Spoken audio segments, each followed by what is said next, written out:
You're listening to Pitch Talks, bringing you the game. Welcome to Pitch Talks, the sports career podcast, helping passionate sports fans pursue their dream to work in sport. We focus on a variety of sports, from cricket, football and Formula E, and many more, as we hear exciting stories from those lucky enough to work within the sports industry, executing roles in marketing, producing, events, and many more. Today is another first for us, as we are joined by Richard Allen, Director of Football at Loughborough Uni. In this episode, we'll learn all about how Richard first got into sport, his past roles in academy recruitment, and his experiences in his current role. So let's get to it. This is Pitch Talks, bringing you the game. Richard, it's great to welcome you on Pitch Talks. How are you? I'm good. Very good indeed. The sun is shining. Things are starting to get back to normal. I've been in at work and done more kind of practical football things. So that's quite nice. Yeah, as you said, summer is finally here, a little bit later than planned. But like you said, it's great to be back outdoors. A lot of our conversation today will be focused towards talent and the process of spotting those rare gems, as they're commonly known. But before we do, it would be great to understand what sport means to you personally. And was this path of talent acquisition always something that you had in your mind as a career? The second part first, absolutely not. I thought that I was a world-beating coach. And when I went to Tottenham, I used to look out my window and think I should be on the pitch coaching, kind of, how do I skate to get down there? Because I believed that I was fantastic. Now, I wasn't. I have an thing of my own kind of abilities. But yeah, I did see myself as a coach, and I always envisaged that would be something I'd get into, not necessarily talent ID or scouting, although, I had been exposed to some of that whilst, early on in my career. But yeah, no, so the second part, no, I didn't. First part, what sport means to me. Well, I suppose, I'm very passionate about sport, all sport. I was very lucky to grow up in a pretty sporting household where we were encouraged to participate in sport, whether that's individual, I played tennis, or whether it was team sports, I played rugby and football. When I was 5, maybe 6, next door to where I lived, there was a little centre which did judo. And I massively got into judo. And I didn't stop that until I was about 19 years old. So if you look at my career, sports career, I'd like to tell you that I was a fantastic football player, and I did okay. If any of my friends are watching this, they will say, we remember. I used to kick it, head it, kick people. I like the kind of ferocity of the game necessary rather than the skillful. Now, as a coach, I'm completely opposite. So, I can't have any of that. I'm a typical ex-centre half that likes going out to pass it, and wingers and people, taking people on 1v1. And yeah, if you talk to the people that played in midfield in front of me who never used to see the ball because I used just to go along every single time, you'd be surprised. But yeah, so yes, I did play football and, did okay and enjoyed it. But yeah, judo was my main sport, and I absolutely loved it. And I did pretty well. And in terms of, where I ended up, I used to go to national squad training at Crystal Palace. I was competing abroad, and yeah, I had a pretty good, successful junior career, and just never really stepped forward after that. Once I realised that actually you're going to have to put a lot more effort and commitment into it than I was probably at that stage prepared to do. And again, coming from a multi-sport background, I think helped me. I'm not into early specialisation, and even though I did a lot of judo at that stage, I still played tennis, I still played football, I had teams, I played rugby, I did every sport that was out there. And I think that probably was the thing that rescued me in terms of, well, judo's gone. I think the research would suggest after that, if you haven't got something else to fall back on, you become inactive and you don't do anything anymore. I just got involved in playing football more and doing other sports. So I'm a really bad loser, a game which I have to temper when I'm actually running teams, because I know in a development process, the result isn't necessarily the most important thing, but I like winning, and it's really hard. As a player, I'd probably sulk for a couple of days, even if it was a Sunday morning side. And as a coach, yeah, I did have some sleepless nights after poor results. And I'd like to say that it was poor performances rather than poor results, but surprising how much better you feel if you actually won. So listen, I do have those competitiveness in me, and I guess that's what all sports people do. It always makes me laugh when you say, well, you've got to make the games more competitive. I don't believe children, young people, adults going to sport and not playing competitively. Don't think you have to spice up an under nines Arsenal Tottenham game.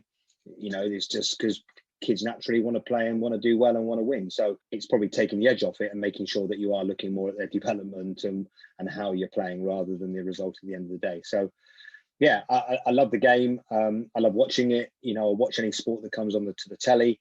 I've pretty much tried everything over my time. I'm getting a bit old now, but I like to try it, and I also see the value in terms of, I know it's a bit cliche, but the kind of the power of sport, how it can change lives. And in all my jobs, I've always tried to think about how you give young people opportunities to be successful or to use it in a positive way, because not everybody can become an elite football player. Not everybody can play for England. Not everybody can play for Tottenham or, whatever club. Only very few people get to the very top in most things in life, but certainly within sport, it's highly elite and highly, highly, highly difficult to get to the very top. But there's no reason why you can't get lots and lots of positive experiences from it. Before we come on to that later work that you mentioned with Tottenham, and you've also worked for the likes of QPR and the FA, which, as I said, we'll come on to greater detail later on. You spent a great deal of time, 20 years to be exact, as the manager and senior youth and community worker at the Crown and Manor Club. Could you tell us a little bit about this youth club and how the experiences there set you up for later in life on that talent recruitment side of things? Yeah, so when I was probably 19, I joined as the assistant youth worker to a guy called Steve Sipple, who was exceptional, and he left quite soon. And then I stepped up into his shoes for a kind of interim period and got given the job. So by the time I was 20, I was running this youth organisation that actually went up to 25. So I could have been a member rather than being in it. And because we had boxing and other things, there actually were some older people in there. I mean, I've said this lots of times and people might get bored of hearing it from me, but it was probably the most satisfying work that I've ever done. People say, oh, let's talk about Tottenham, let's talk about England, let's talk about QPR. My 20 years at Crown and Manor was the best 20 years that I've ever had. And I think we achieved more there than I've ever achieved anywhere else. People know Hackney, quite a tough area. Things have changed slightly, although I think it's even tougher in some ways because of kind of gang culture and other things, even though it's become a little bit gentrified. But when I was there, I probably didn't think about it when I was 19, 20, in terms of the danger that I was in. I don't know, I didn't feel in danger, but it was ridiculously challenging. Young people that were always at risk, that had lots of things going against them, but were absolutely fantastic. Now, did they all succeed? Were there some that we had problems? Of course they were. But, it was absolutely fantastic. And it's not because we had great facilities. It was, looking back on it, it was pretty rickety and, but the people there that made it, who genuinely cared about young people and were committed to the club, committed to the people that went through it, had a love for sport. It was very sport based, so that fitted in with me. So, we had people running, doing, athletics, cross country, playing cricket, playing football. There was no limit to the aspiration. So like many clubs of that ilk, it was founded by Winchester Public School, in this case, Winchester College. So there's also the Repton Club, there's also the Harrow Club, there was a range. So all the board members pretty much were Wickhamists that worked in the City of London. And they were, people said to me, that must be really strange working with people like that. But they were fantastic. And they would always say to me, what, you're the youth worker, you tell us, you're the expert. And I'd come up with mad schemes that I wanted to do. Not only would the young people want to do it, but then they would back it. So literally, we had two young men go off to Australia to play cricket with Winchester. It didn't completely fit in with the Winchester kids. They said, oh, well, they'll be all right. We'll put them kind of, maybe they'll get a game. They ended up opening because they were the best two cricket players. And then they realised, actually, you've got some good sports people there. So we had them going to, I remember two of the boys went down to do a cross-country championship in South Africa. We had footballers going off to different countries with Winchester. So there are lots of different things. So anything you put in front of them they wanted to do, and the club were there to support it and said, yeah, look, if you want to take a group of kids from Hackney skiing, well, let's see how we can do it. If you want to take a football team to Japan to play in a tournament, let's see if we can find the sponsorship. So you speak to some of the boys and who've gone on, we had some great programs there. So there's a young man, well, not so young anymore, Michael Donaldson, who's the under-18 coach at Reading Football Club now. He came through Crown and Manor and through an academy football program that we ran. And the first time he ever went on an aeroplane was when I took him with a team to Japan. What a first time experience of going away and traveling on an aeroplane. There were many stories like that. So it was a multi-sport club. We use sport as the vehicle to engage with young people. So some clubs would have coffee bars, some would do other things. We said sport is the thing that's really, we feel, would draw young people into the organisation. And then the social education, even formal education, we can do then once we've got them kind of captured. Because, if you get 5 football teams, that gives you quite a lot of football players, young players who are going to come into the club. So I think we used it really, really well. When I was there, we founded this football academy, which was the first of its type. Through the connections with the club, we managed to get into the FA. I remember there's a much maligned character called Charles Hughes, which people might have heard of in recent times. He kind of ran the technical division. To get to see him was like, you couldn't, it was definitely an ivory tower. You could never get to see him, but somehow I managed to sit in front of him. He was quite scary, but he said, I wouldn't have spoken to you, but so-and-so says you're a good person. So-and-so says you're a good person. What do you want from us? And it eventually kind of felt a nice time because Howard Wilkinson was just doing a Charter for Quality. They were looking at the academy system. And we were given technical support to start this program of education in the morning and football coaching in the afternoon. Much copied now. This was the first of its type. We also, interestingly and bizarrely, had every year between 5 and 15 Japanese players come over, and they learnt English in the morning and they came and played for us in the afternoon. And that helped fund it, but also it gave it a different cultural dimension. So to this day, Michael Donaldson is still friends with people out in Japan because they were boys that played in the team. And I'm, with the modern world of Instagram and all those things, I'm connected to some of those guys who are doing really well for themselves in different areas. So we started up this program and it's hugely successful. And if you look around the game, we've still got players playing in the leagues, but we also, more importantly, have people like Michael, Mehmet Ali, who's a 23s coach, happens to be at Reading as well, both who were at Tottenham. So it was remarkable. And I loved every moment of it, the ups and downs, but the people that I met there and the people I worked with were exceptional. This is Pitch Talks. As you mentioned, you were at the Crown and Manor for 20 years and then moved on to the head of academy recruitment at Tottenham. Obviously, being at somewhere for 20 years and then moving on, what was it about the opportunity at Tottenham that made you want to make that change or made that opportunity so appealing? Well, I think anybody would want to go and work in football if they could. So I think there was a point in time where I was doing so much. So the stuff that we were doing at the club, with the academy, the games we were playing, we used to provide players to go and do A-licence courses. I did my A-licence. I got asked to do some scouting for the FA. I was looking after international teams when they came over. So the Spanish under-19s would come over and I was their kind of liaison person given to them by the FA. And so I was getting more and more kind of focused on football and more involved. And I think there always comes a point in time when you're thinking that I could be in this job forever. There's no reason why I would have left Crown. I could have, and I've got a friend who works at another club who's probably into his 40th year. They've just been there forever and ever. And I could retire there and get looked after, and it would be lovely. But I think I've always been quite ambitious, and I've always wanted to be successful. And so therefore, thinking about going into a football club, as I said at the beginning, I always saw myself as a fantastic coach, and I wanted to be a coach. The realities are that's really, really hard, especially then. There were less opportunities to go into clubs than there are now because of EPPP and, all those kind of things. So, I kind of had this inkling. My network was growing. I think the reputation of what we were doing was growing. And, I made a little bit of a name for myself and people started to know who I was within football, whether it was London FA and doing coach education, scouting for England, turning up at international stuff, then getting asked by the FA, well, look, could you go to a tournament, a European Championships under 17s, because we need to do some opposition analysis. So kind of got more and more into it. So I think it was a natural thing that I had that desire. Now, where I was going to go, I guess, was always the question. And I would have seen it. I think I would have been seen as a risky appointment because I didn't necessarily fit with what people thought. I didn't have a long playing career. People would have looked at me and gone, well, where would we employ him? And probably most would have said, oh, well, maybe you could go into a football in the community program.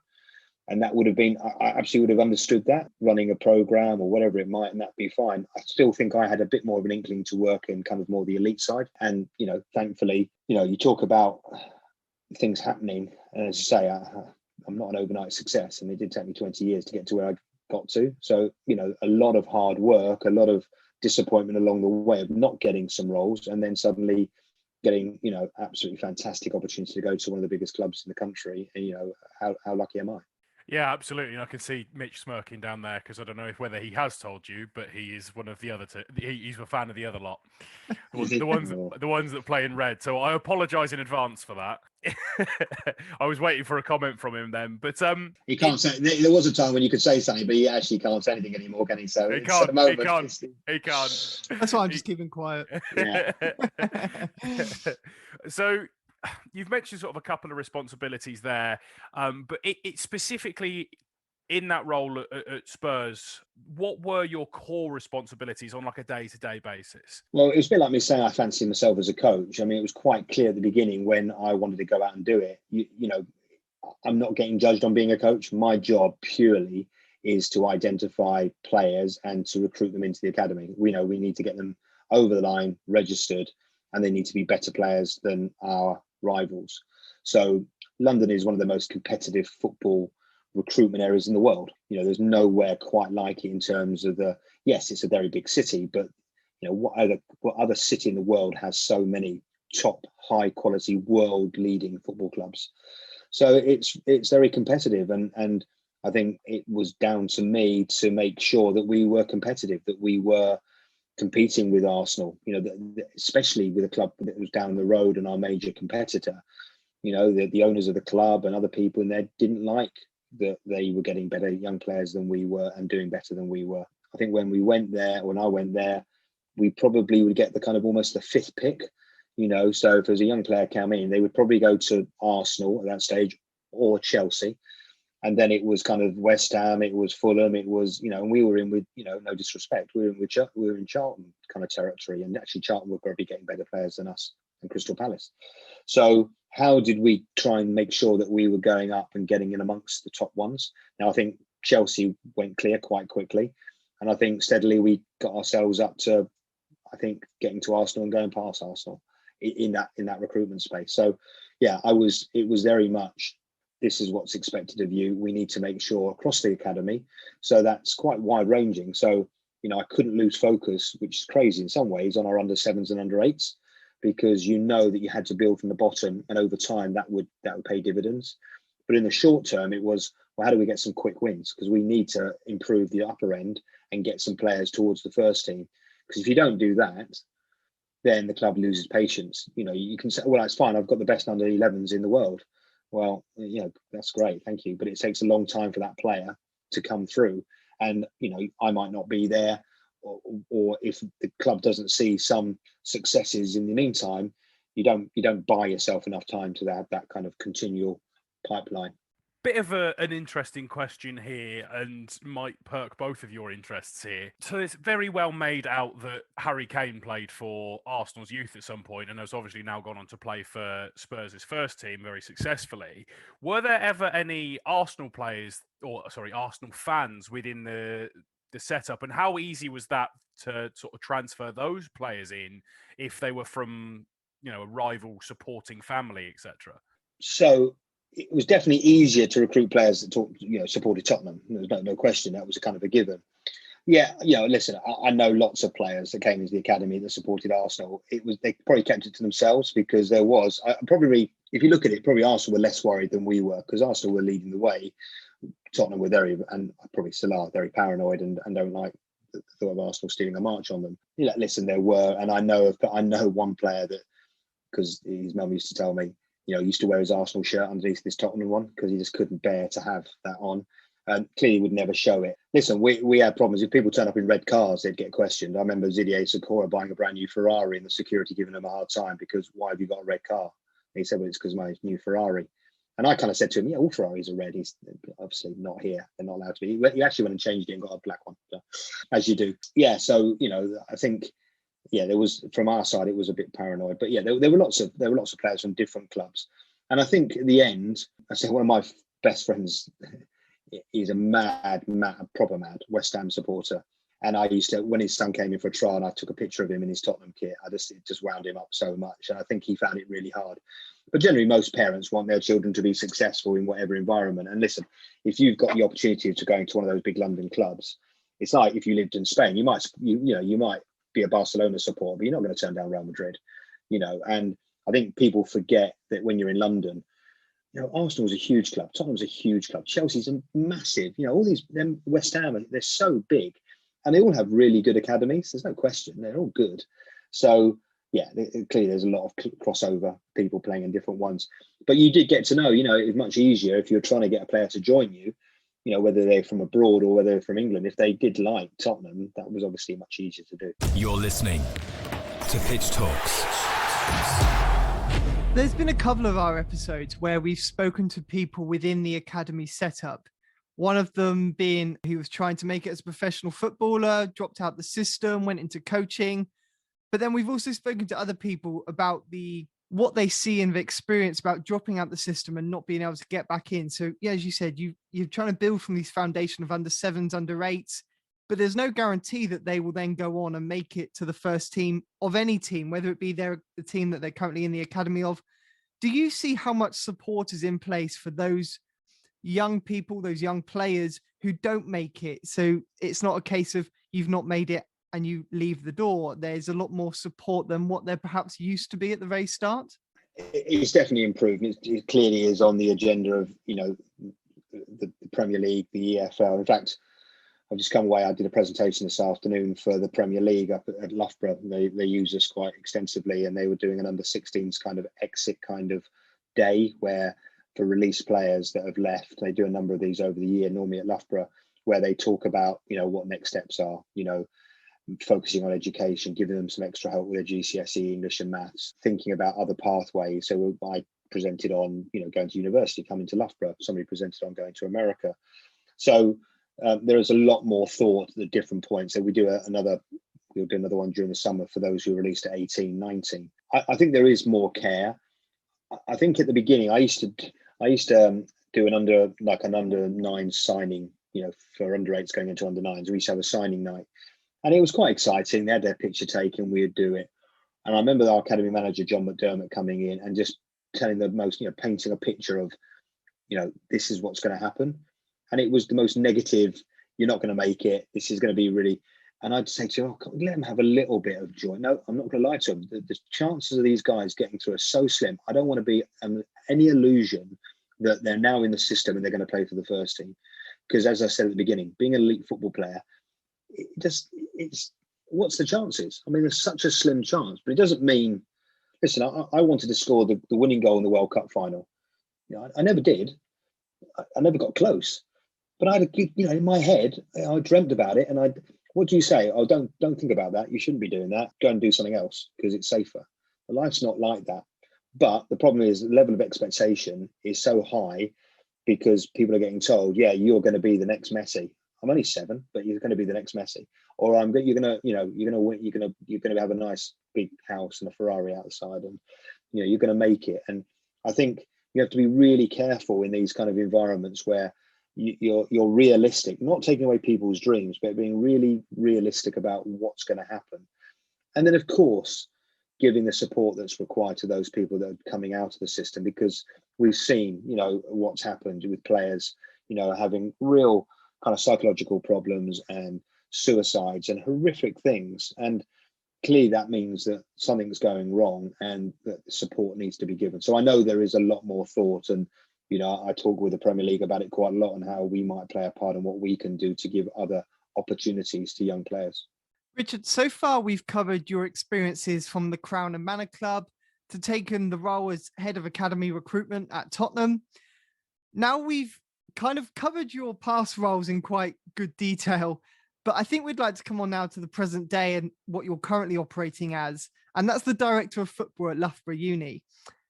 I think firstly, it'd be great to kind of understand, what does being the director of football at a well-established and represented uni actually mean? So what's some of your day-to-day activities?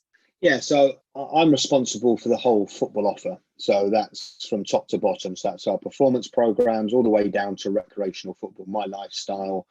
We have over 3,000 people play football on campus every week. It's huge. And, we could fill up every football pitch. We could have as many teams as you want. And, we'd never stop.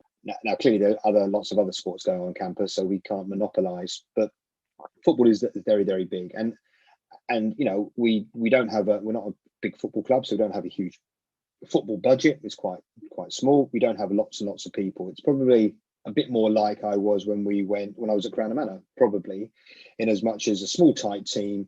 Everybody does everything. So when I was at Crown and Manor, I ran the club, I sorted out the budget, so raised the money, I coached the football team, I drove the minibus, I washed the kit.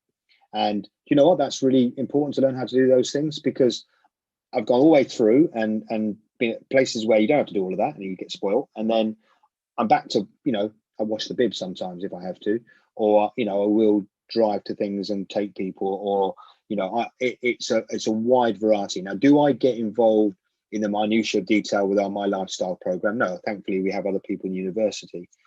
But my job is trying to connect everything together. So probably a few years ago, we had our performance team, and they were seen as this kind of elite group of young men that used to roam around thinking that they were better than everybody else.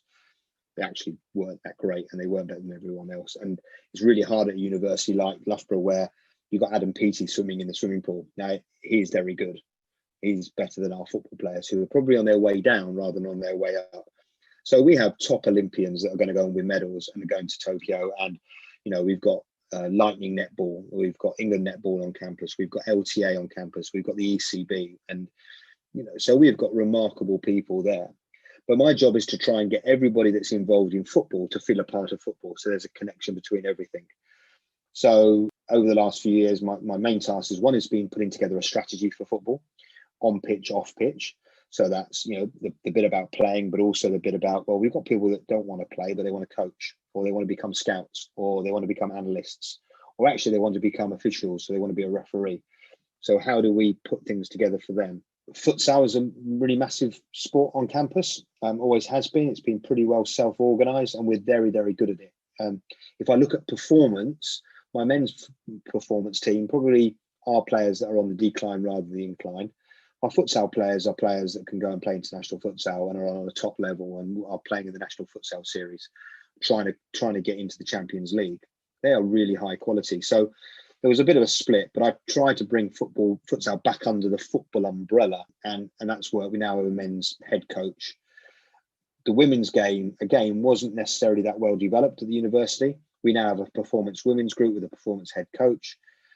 We're just about to join forces with our local National League side to create a new Loughborough Lightning brand, which hopefully will go straight into National League with a view to trying to get into the Championship. So it encompasses everything. It's a bit like, I say, it's not the same as being at Crown and Manor, because the people that go to Loughborough University are incredibly bright, and I'm not saying the people at Crown and Manor weren't bright, but probably quite privileged in some ways.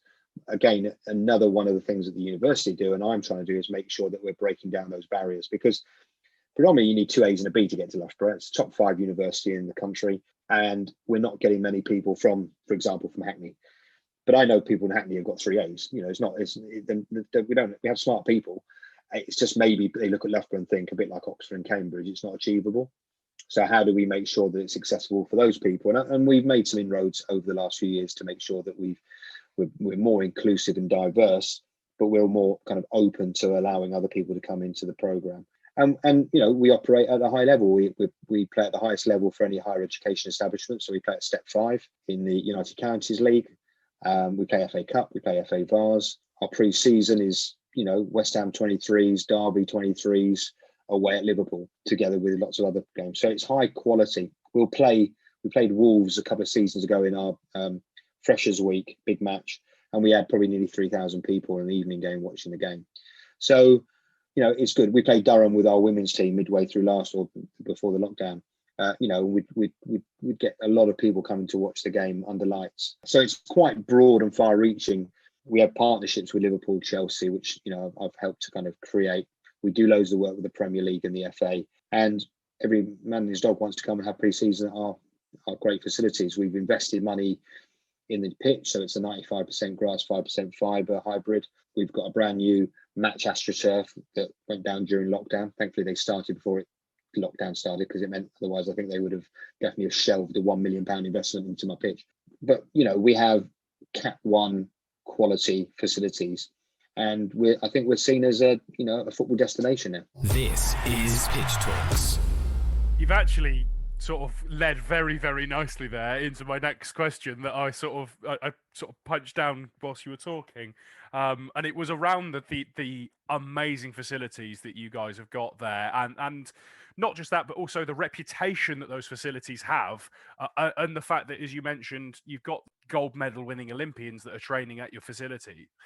Does that help with the recruitment side of things? And also, does the fact that you've got Olympians there, does that improve the standard of the people that you have there already? So there's two things. I think on the recruitment side, when I came into it, I hadn't realised or appreciate the competitiveness of recruitment within universities.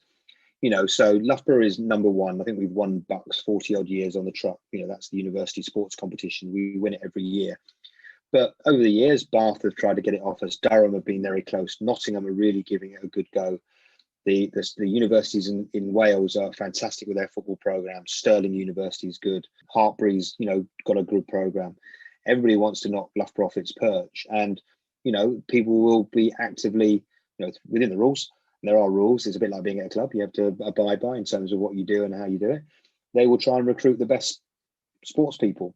Loughborough, because of the facilities, when you bring somebody around, it's always best to bring them around on a nice sunny day, I have to say. So today was fantastic, Premier League guys coming in, it's absolutely remarkable. And as I say, not just because of the football facilities, but about the quality of our performance gyms, just everything around the place looks as I went to America last year to look at kind of UCL and Stanford and UCLA, and wow, I think we've got a sports university. If you haven't been to California and looked at they're unbelievable. But we're probably the best in the country to have that, which then does attract people.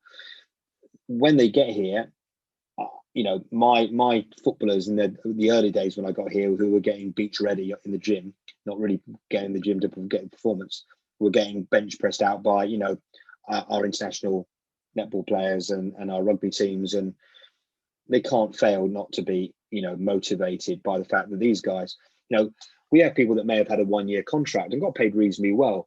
We got people going to the Olympics who hardly on any money at all, but put more effort into anything these guys have ever seen in their lives. So I think they do get to understand that they're very lucky in football.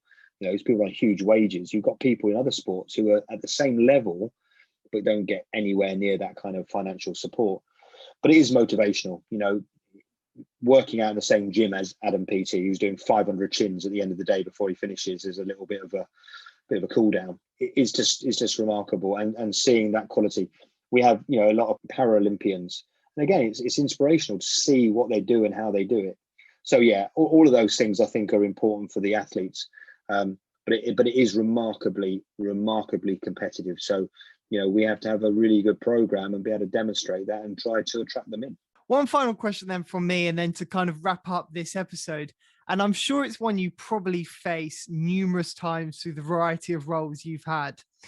And that's, what career advice would you give to those looking to break into the sports industry, whether it's competing as an elite sports person or getting to work in the sports industry, like the passion you had at the very beginning of your career? Yeah, so I remember, I was thinking about this.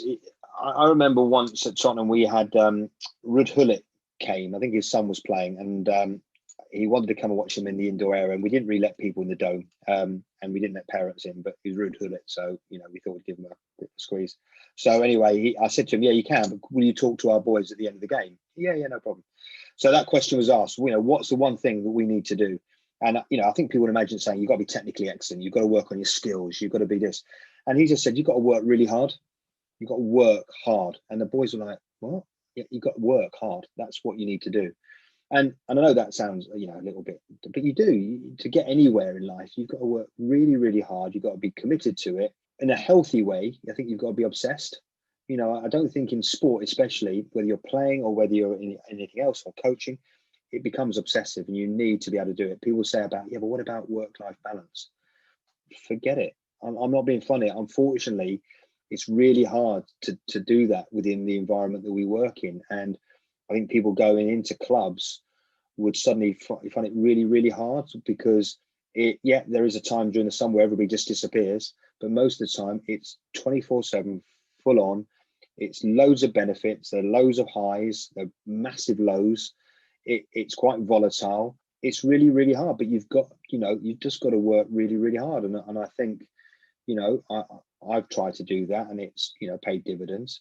Now, clearly you need to have some skill and expertise in the areas that you want to do. But for me, it is about, doing the hard yards. I talked about the fact it's taken me 20 years, that I washed the kit, that I drove the minibus. I think what happens now is people get opportunities within the club. And I used to have it. I remember an analyst saying to me, well, I've been an intern, you've given me a job, thank you, but I've got a master's, so I'm better qualified. When can I go with the first team? You've only been here a year and a half. Give it a break. I'm not saying you have to wait 20 years, but there is a bit about serving your time and learning and becoming an expert and becoming credible. And I think, if you're in that kind of environment, you've got to do it. I think as a player, I think it is, there are so many things that come into being a really good football player. And most of those things that, you learn and develop over time.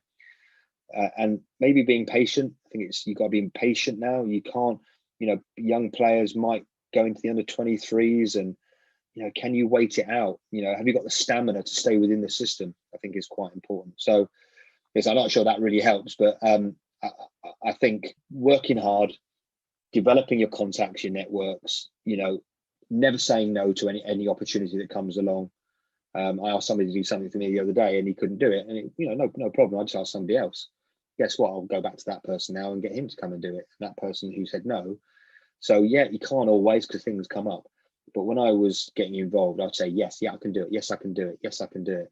Then I'd have to work out, I can't really, how am I going to do that? And I would make, every effort to do it. And guess what? They keep coming back. Richard, it's been a really fascinating conversation, and I speak for Sam and I that we've absolutely loved hearing some of your stories. It's the first time that we've heard anyone working, within the academy setup in terms of a Premier League level, and then obviously working at a university with the status that it has is a better way of putting it. So once again, thank you so much. And hearing about your pathway, working at the Crown and Manor Club, and then all the way to how it's led you now, the day-to-day work of talent recruitment.